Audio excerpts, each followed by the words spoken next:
buenos resultados.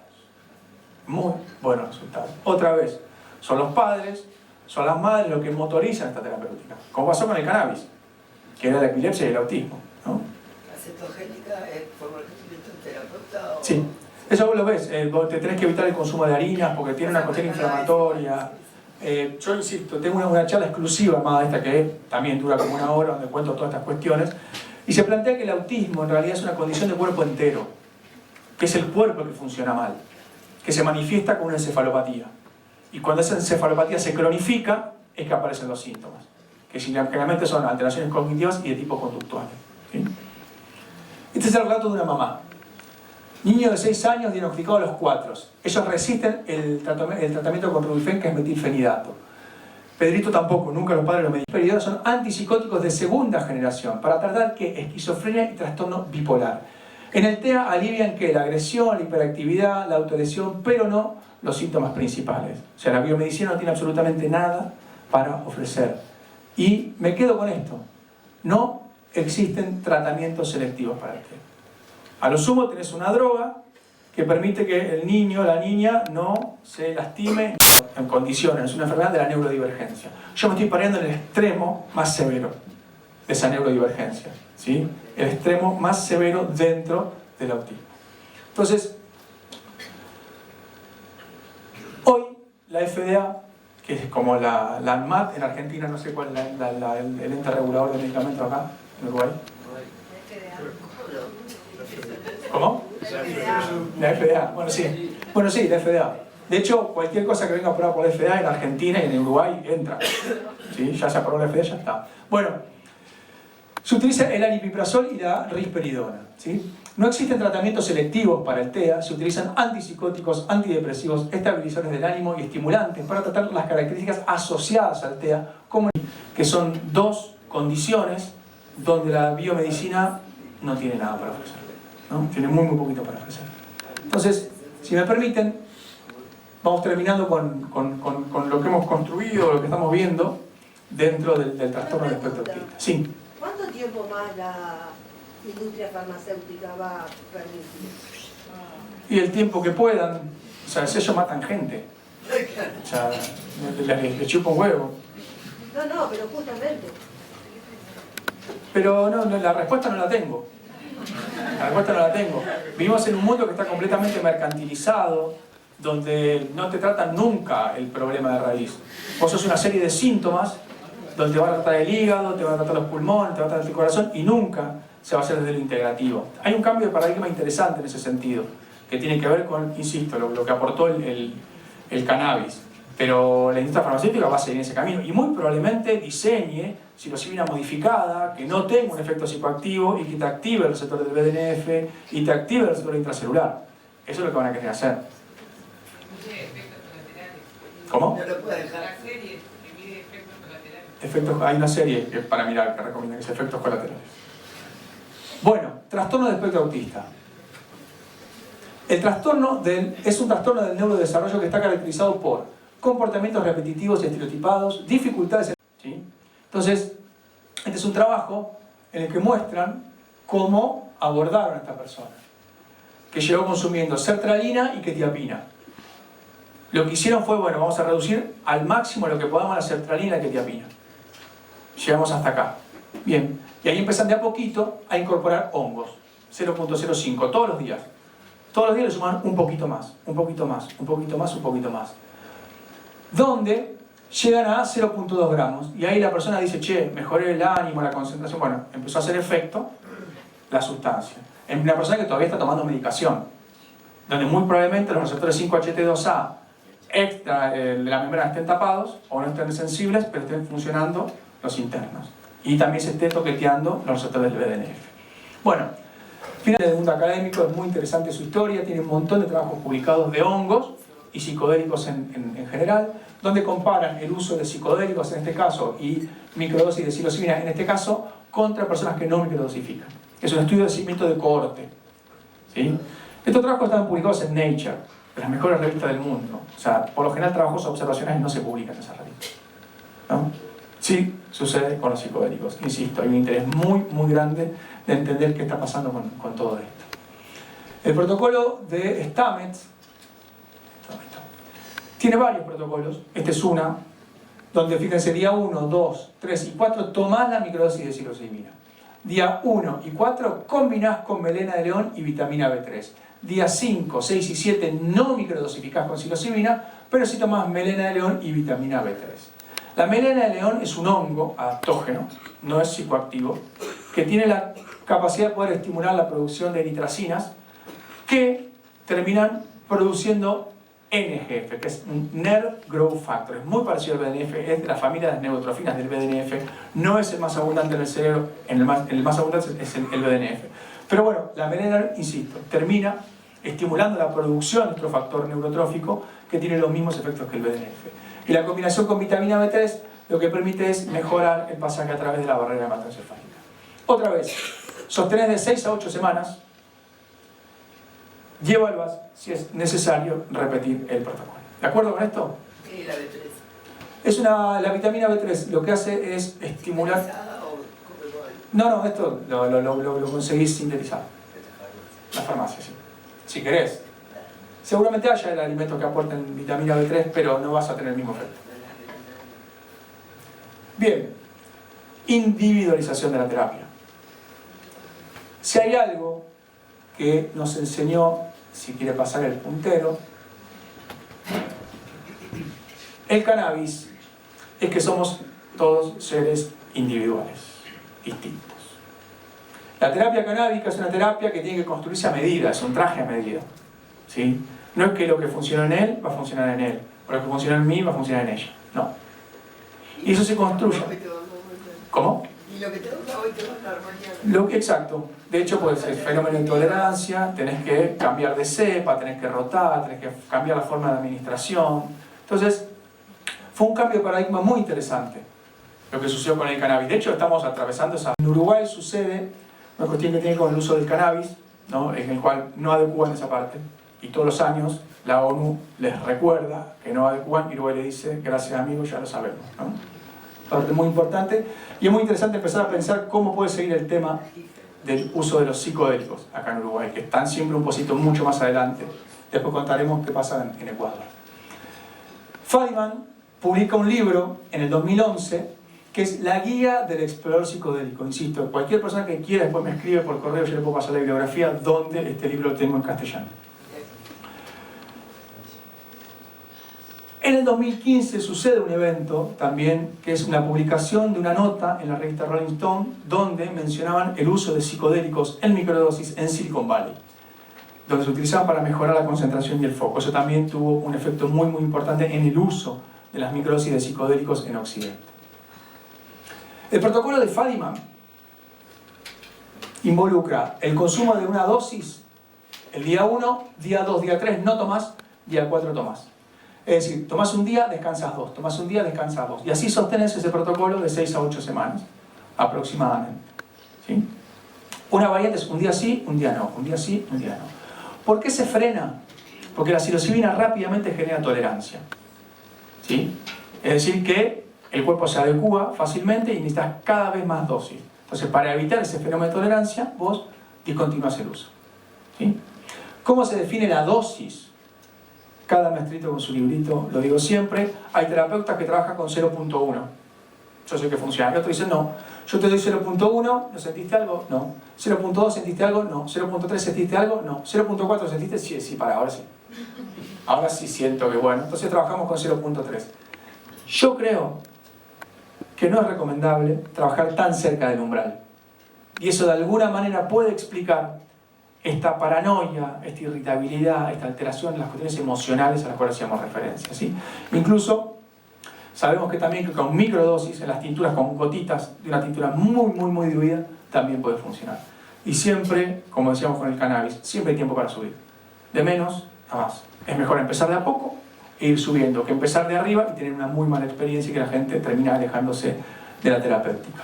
Se sostiene de 6 a 8 semanas y se descansa un mínimo de 2 semanas a la hora de volver a repetir el protocolo. Otra persona que hizo un aporte muy grande, una con la esclerosis múltiple y otra con daño medular, luego de un accidente, que quedó en silla de ruedas, que hicieron su camino. Hicieron su búsqueda, exploraron, llegaron a que esto podía ser de utilidad, consiguieron los hongos y se lo comieron. 7 gramos una, 5 gramos otra. Tremendas macrodosis, con resultados muy buenos. En el caso de la esclerosis múltiple, incluso hasta reducción de las lesiones. Y entonces ellas tomaron, bueno, cada 15 días le metían, durante 3 meses. ¿Sí? Bueno, es que vos necesitas ahí un yute. Necesitas realmente que el sistema libere BDNF, que se conecte y bueno, y trabajar todo lo otro, lo emocional. En el caso de la mujer que tuvo el accidente, se perdonó. Se perdonó por el accidente que tenía, porque estaba mortificando. Listo. Ahora es a partir de acá, seguimos para adelante. Y lo que ha mostrado ella es una recuperación mucho más rápido de lo normal. Muchísimo. ¿Uno puede recuperarse luego de una lesión de medular? Sí, a veces, no siempre. Si es completa la lesión, no. Pero si queda un pedacito, se puede empezar a reconectar. Es su caso. Bueno, ella anda con el andador hoy, para todos lados. Microdosis involucra la administración frecuente. ¿Sí? No es que tomas una microdosis una vez, sino que hay protocolos que se utilizan. Y puede ser que se utilicen cápsulas o gotas en el caso de una tintura madre. ¿Sí? La primera persona que mencionó a las microdosis fue Albert Hofmann. Hofmann fue el muchacho que sintetizó la dietilamida de ácido lisérgico utilizando como precursor el ácido lisérgico del cornezuelo del centeno. Él estaba buscando otros alcaloides. Si del cornezuelo del centeno se saca la ergotamina, por ejemplo, que es un vasoconstrictor muy potente que se utiliza para las migrañas. Él estaba buscando producir sustancias nuevas y sin querer, utilizando el ácido lisérgico, obtuvo la dietilamida de ácido lisérgico, que es lo que comúnmente nosotros llamamos ácido lisérgico. ¿Sí? Y además fue la persona que aisló la psilocibina de los hongos. Él, en una entrevista en el 1976, al pasar, mencionó la posibilidad de utilizar ácido lisérgico en dosis subumbrales muy chiquititas para tratar problemas asociados a la salud mental. Fue James Fadiman la persona que realmente hizo un aporte muy grande al uso de las microdosis. Fadiman es un psicólogo experimental que publicó una gran cantidad de trabajos que tenían que ver con el uso de psicodélicos en los años 60, luego sabrán, Convención Única de Estupefacientes, muy preocupados por la moral del mundo, una serie de políticas de drogas a las cuales todos los países del mundo tenemos que adecuar para luchar contra la nación.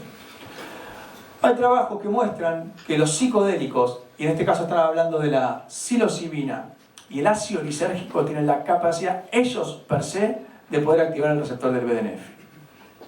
No voy a entrar en detalle con esto, tiene que ver con los procesos de dimerización, acercamiento, a la distancia de la membrana, etcétera.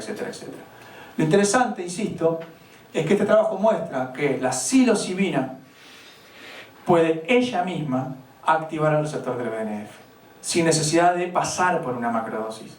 Esto explicaría por qué las microdosis funcionan. Entonces, los usos frecuentes, tanto de micro como macrodosis, tiene 2 grandes bloques que involucran ansiedad y depresión. Principalmente, ansiedad, depresión y abuso de sustancias. Y yo dejo una pregunta ahí. ¿Qué pasa con las enfermedades neurodegenerativas? En todas las enfermedades neurodegenerativas tenés un componente neuroinflamatorio. En todas. Entonces, pasar por una macrodosis va a permitir liberar el BDNF y que baje la neuroinflamación. Además de que de estimular la conexión, estimular circuitos. Las microdosis también podrían hacerlo, por esto que comenté recién. ¿Y qué pasa con el autismo? Que si tenemos tiempo, quiero profundizar un poquito al final, que es lo que hoy a mí más me convoca y me interesa. Potenciales efectos adversos. Aumento de la ansiedad, aumento de la paranoia, mayor inestabilidad emocional, malestar estomacal, fatiga, dificultades para dormir. Todos estos efectos secundarios que pueden llegar a suceder con las microdosis, no deberían suceder si son dosis pequeñas. ¿Estamos de acuerdo con eso? Sin embargo, está reportado. ¿Hasta acá estamos bien? ¿Quiere que hagamos un corte o seguimos? No. Seguimos. Bien. Entonces, todos estos efectos que son propios de las macrodosis no deberían suceder con las microdosis. Sin embargo, suceden. ¿Sí? Entonces, ahora que vamos a los protocolos, podemos empezar a preguntarnos por qué. Bueno, 2 grandes bloques. Macrodosis, microdosis. ¿Sí? Macrodosis, muchas veces un evento de consumo resuelve. Con una macrodosis puedes resolver tu problema. Bueno, luego la persona querrá seguir explorando o no, y va a depender de la decisión que tome ella o la decisión que tome con el terapeuta, ¿sí? Siempre el rol del terapeuta es importante en estos procesos, ¿sí? Conozco casos en los que la gente lo ha hecho sin terapeuta con buenos resultados, no que siempre sale mal. No, yo esto lo pongo justamente para que haya una alarma, porque puede salir mal, no sale siempre mal, pero hay que tener cuidado. Nosotros mandamos a publicar un trabajo al receptor 1A y al 2A. La activación del 1A aplaca al sistema límbico, esa parte más primitiva, ¿sí? Que a veces responde en automático cuando le gana la razón. La activación del 1A va a permitir disminuir el estrés, la impulsividad, la agresión y la ansiedad. La activación del 2A va a permitir disminuir el pensamiento rígido y el pesimismo. La activación selectiva del 1A va a mejorar la resiliencia, la paciencia, cuestiones emocionales y la tolerancia al estrés. La activación del 2A va a mejorar la plasticidad neuronal, la respuesta al ambiente, aprender y desaprender y la adaptabilidad a los cambios. Y es tan importante aprender como olvidar, ¿eh? Es muy importante olvidar. Un trastorno de estrés postraumático justamente es eso. Una persona a la que le pasa algo negativo se forma una memoria muy muy fuerte. Y cada vez que recuerdo lo que me pasó, no solo lo recuerdo, sino que vuelvo a traer la emoción, vuelvo a vivir lo que viví en el momento en que me pasó. Bien, la estimulación selectiva, insisto, esta parte es la más importante. Permite mejorar el buen vivir de la persona que las consume, y lo que cualquier persona pretende para su vida, y lo que cualquier terapeuta pretende para la persona que está acompañando un proceso de sanación. Bueno, hay trabajos que están, la verdad, buenísimos. Aparecen trabajos todo el tiempo y publicados en las mejores revistas internacionales. En las mejores. Nature, Science, Cell, The Lancet. Hay trabajos que muestran que los psicodélicos tienen la capacidad de ¿qué? De poder atravesar la barrera hematoencefálica, como les comenté, porque dejan de ser solubles en agua y pasan a ser solubles en grasas, llegar al cerebro y meterse adentro de las neuronas. Y no solo activar los receptores que están afuera, sino activar los receptores que están adentro, ¿sí? Y esto explica por qué las microdosis funcionan. ¿Por qué funcionan? Hay muchos investigadores que dicen, no, es una moda, no hay evidencia. No, evidencia hay. Evidencia hay, y hay cantidad.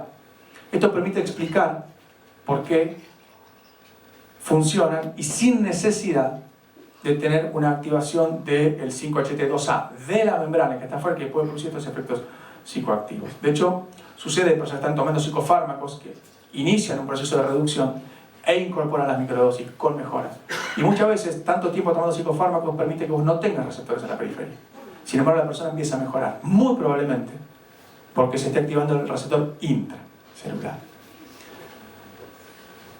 El BDNF se libera solo en macrodosis. Ese es el factor que les comenté. Tiene la capacidad de poder producir, va a aumentar todos estos otros elementos con un montón de efectos secundarios. Después aparecieron los tricíclicos, que eso bloquean la recaptación de serotonina y no de la adrenalina. ¿Qué bloquea la recaptación? ¿Cómo se comunican las neuronas? Una neurona libera un neurotransmisor, la otra lo capta y el neurotransmisor se guarda, ¿sí? No queda todo el tiempo activándolo. Eso sucede con las aminas biogénicas, ¿sí? Entonces, si yo libero neurotransmisor y cuando se va a guardar no dejo que se guarde, empieza a aumentar la concentración del neurotransmisor, ¿sí? Entonces se activan todos esos receptores de serotonina. Acá estamos hablando de serotonina, noradrenalina, no es específico. Además que toquetea otras cosas. Es antagonista, es decir, inhibe receptores adrenérgicos y también muscarínicos e histamínicos. No es selectivo.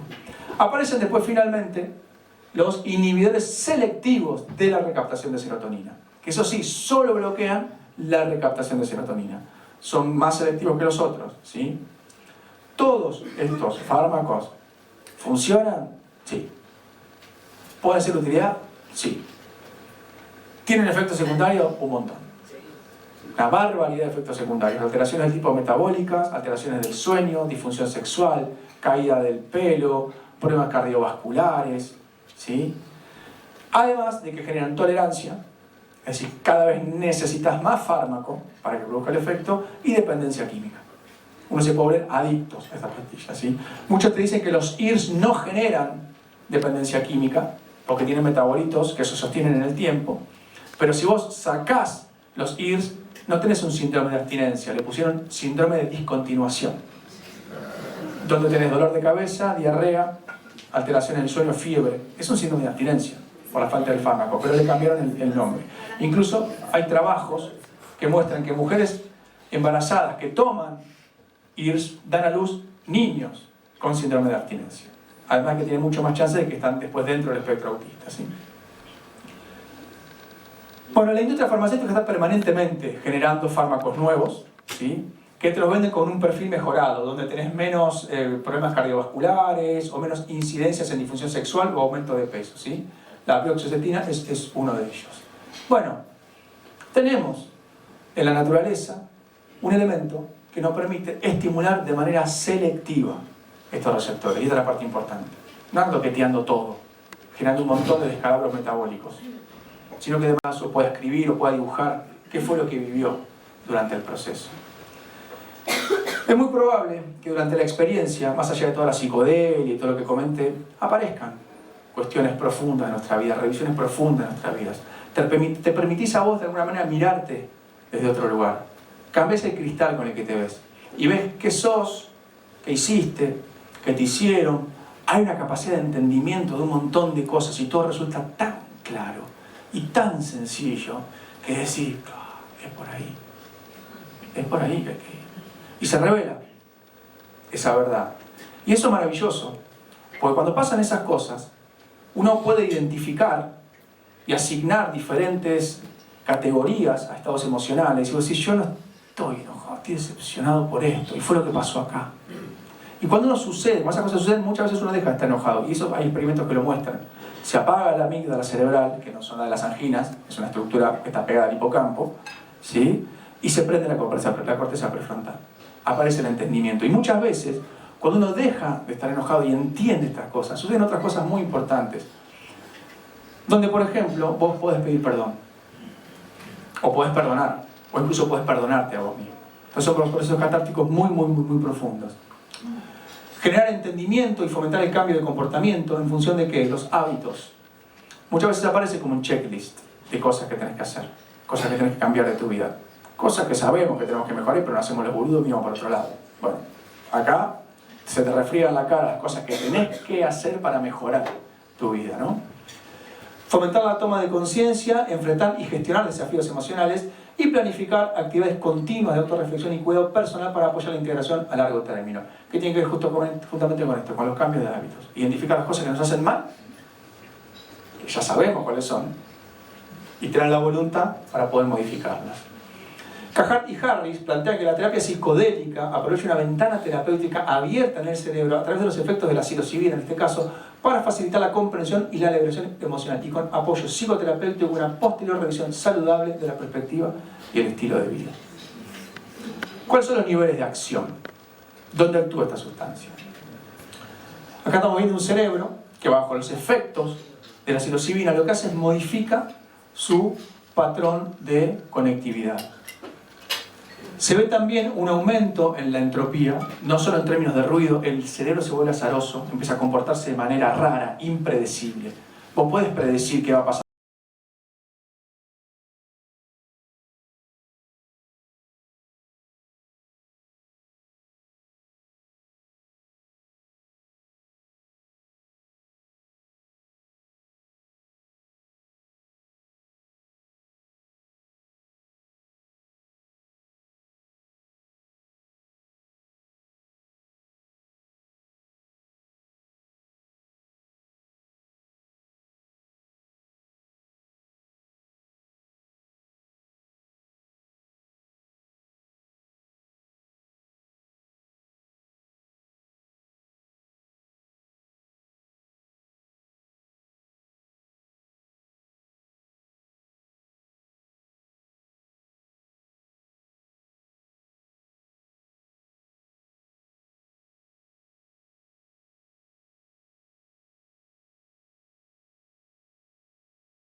O sea, no es el mismo en todos. La sensibilidad de la sustancia no es la misma. Somos seres distintos. Somos completamente individuales y somos únicos. Y la distribución de receptores es distinta y la sensibilidad de los receptores es distinta también. Incluso este umbral puede cambiar en mí si yo tomé o no tomé psicofármacos. De sobreestimulé esos receptores y se escondía. ¿Me explico? Bien. Bueno, entonces, nos pusimos de acuerdo con eso. Tal, principalmente la capa 5 y su activación recluta eventos de neuroplasticidad y libera glutamato. El glutamato es un neurotransmisor excitatorio. ¿Hasta acá estamos bien? Perfecto. Lo que sigue, lo voy a pasar de largo, insisto, después el que quiera la presentación ya se la manda. Sí. Abordajes terapéuticos. ¿Sí? Entonces, cortezas. Y ahí se empieza a construir una realidad. Pero esa realidad está toda separada. La corteza occipital procesa información visual, la parietal auditiva. ¿Dónde se empieza a juntar toda esa información? Hay una estructura dentro del sistema límbico que se llama tálamo, que es el que recibe toda esa información. Y ahí se empieza a construir una realidad a color y en 3 dimensiones. El tálamo recibe esa información y la desparrama por el sistema límbico. ¿Sí? Entonces, de ahí se recibe la información sensorial, se empieza a construir esa realidad. Pero el sistema límbico no toma decisiones. Las que toman decisiones son las cortezas de asociación, corteza prefrontal, la más importante en términos evolutivos. Es esta parte del cerebro la que hace que Luis